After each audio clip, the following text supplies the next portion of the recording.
Okay, I've just jumped into Live for Speed online in the FBM. This should be interesting. Now I'm going to try my best to describe and explain things far more clearly than the previous video. In the previous video my mind was too busy being blown to actually describe or talk about anything as someone decides to ram their car into me, which is very nice. Their vehicle looks... That's awesome. I can, even though they're spinning me around for no apparent reason, their vehicle looks awesome.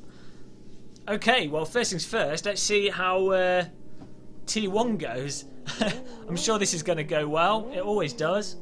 Get the headset adjusted a bit. Now the DK2 is a development kit too. It's not perfectly comfortable and the foam can be a little bit irritating. But the 3D, the head tracking and the sense of being in a car is absolutely mind-boggling. Thankfully I'm at the back of the grid, so given that I'm not sure what's going to happen, this is probably a better thing.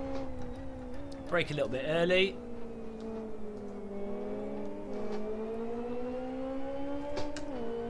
Now in the comments a lot of people were... Oh god, I'm skidding everywhere. A lot of the people were saying how... Oh dear. Just trying to avoid all this. Whoa! A lot of the people were saying how Track IR's existed since 2004 or whenever that came out. And yeah, I know, I used to have a free Track IR system and it was awesome. And it does allow you to look around. But crucially, the head tracking with the DK2... because you're looking at a giant, or what appears to be like a giant squirrel, as if you're actually looking through a gas mask in real life, and because it's one-to-one, it's completely different. It's incomparable to Track IR. Now, the Track IR system, I'm sure, is probably going to be a better system to use for flight simulators and multi-screen setups and specific tasks, but this is, for me, this is just on another level to Track IR when it comes to head tracking, and that's why I was going so crazy in the previous video, sticking my head out the window, and I'm so slow through here. These guys are punting me off the track. Well, crucially with this, unlike in Track IR, when I moved my head in Track IR, I would feel really disorientated and I'd find it really hard to have a sense as to where my car was going. But with this, even though I'm moving my head and the camera in the cockpit is moving around a lot, I do have a good sense of where the car's going to go and I don't feel dislocated from the vehicle. And it is different from playing the game on a normal screen, and so I think it will take a little bit of getting used to. But the ability to just look around in and of itself is absolutely amazing. You can look left and right if someone's making a move on you. To me, it's definitely better than a single screen. I think for specific alien top level competitive sim racing, for a while people are going to want to stick to 3 screens. But for pure enjoyment and just accessibility and practicality of not having to have 3 screens on your desk, the CV1 at least is going to be absolutely incredible. I mean, this is already incredible. Now, another thing people wanted to know about was the sort of view distance and the resolution. Now, the DK2 is only 1080p, and I am having a little bit of issue resolving details in the distance. It feels a little bit fuzzy and flickery.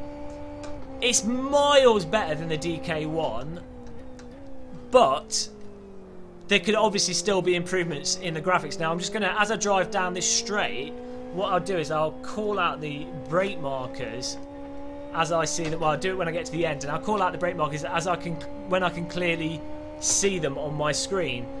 Now, I did have my eyes tested a couple of months ago. My vision is pretty much, 20/20 perfect vision, give or take.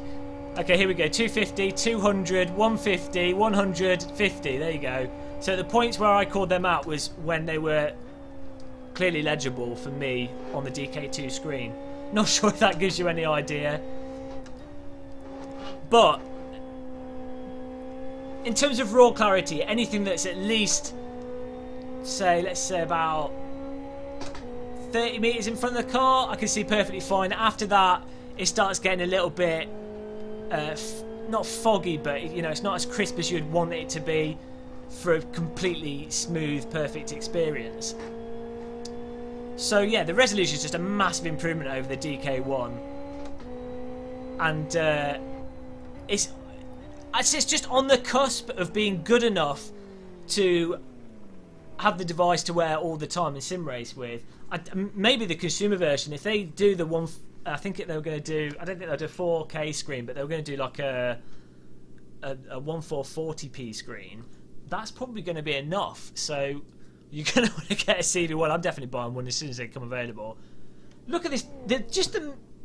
I just forget that you can actually move around, and I look at the bits of the car and check out the car model, look over the wheels.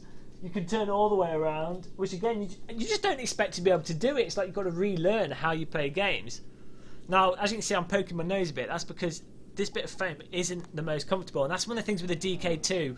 It isn't the most comfortable device. It is a development kit. So even though it will tap my microphone there, even though it's amazing and it is truly amazing, it's still a development kit. So it's worth keeping that in mind before you go out and buy one. As I've obviously got one, and as a bit of a geek, I would get one. Even if I didn't do these videos, I would have got one. But if you're more, there's no real rush. Just wait for the CV1 unless you really have to get one. Let's try a bit harder in this race.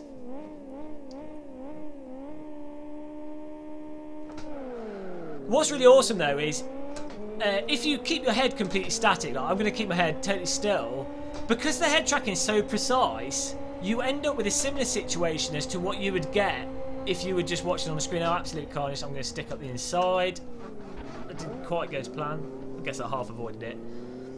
If you keep your head completely still, you essentially get the same sort of situation you get with a single screen, where if you're the type of racer that relies on the sort of body movement or picking up movements of the car relative to the road to then react to what the car's doing, you can just keep your head still and then you'll be able to achieve that. So that's pretty cool.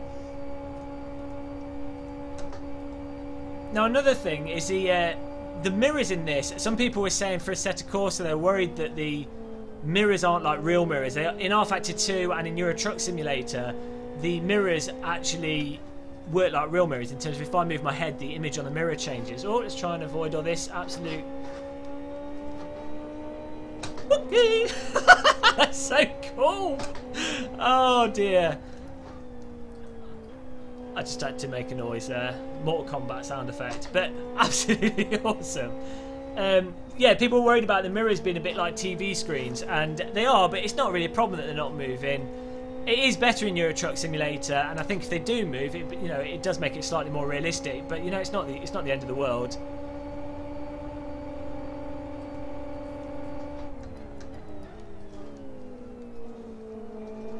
I do think simulators that, especially like Assetto Corsa with the force feedback in that, is really communicative of the tyre grip. I mean, Live for Speed actually has really awesome force feedback as well. But force feedback obviously adds to the experience, but I think it does, the better the force feedback, the easier the cars will be to handle as well. So people with, if you've got like a G25 or above force feedback wheel, I definitely think that will help, and it does make the experience more believable. And if you're lucky enough to have a servo wheel, one of the things with real car wheels and something like a servo wheel or a higher end sim wheels is that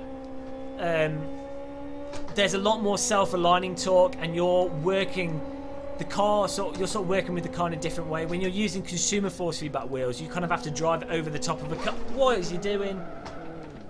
Don't drive into me, mate. I'm making a video. Don't kill me. One of the things with consumer wheels is you're kind of driving over the top of the car, and so you don't get the benefit of the self-aligning and the stability that will come from having a better force feedback wheel. So in the future, I guess when servo wheels get cheaper, that'll add to this even more. I mean, even if you're playing on a screen, a servo wheel is going to add to it. What else can I say that's specific to the DK2? Dear, so much stuff. I'm going to have to make a whole bunch of driving videos with different cars. I guess this is the online first impressions of online racing in Live for Speed with the DK2. It is absolutely extraordinary. My head hasn't got dislocated. I haven't had to do any resetting of my head position. My face is getting quite warm. It's quite warm in my flat, and as you do sim racing, you do tend to get a little bit warm. if you turn your force field back up and if you're in a sort of intense race. So it's worth getting probably a bigger fan than the little one I've stuck on my keyboard. Blocking you, mate. And that'll probably help you stay cool. Screen doesn't seem to be fogging up though. With the DK1 it would fog up a lot. With this it's fine. I think this is the last lap of this. Oh, what is he doing? Why would you do that? It's not drift. It's not Tokyo Drift. Right, I'm going to finish this race. I'm going to jump into another car and take a look. But in principle, it seems to work really well online. So, well, I'm going to stop this video here. This is basically an online race with the DK2. 7th out of 12th. Could have been better, but I guess I started at the back of the grid, and you know I need a little bit more practice at Live for Speed. I didn't feel particularly disadvantaged from the fact that I'm using a DK2. I mean, the way I was driving was fairly. It wasn't the best, but like I said, I didn't feel crippled from the DK2. But I'm going to jump in some other cars now. I'm going to stop this video, upload this one. So that's FBM Online, and let's check out some more cars in another video. Thanks for watching this. Don't forget to subscribe if you like it, and like and all that business. Goodbye.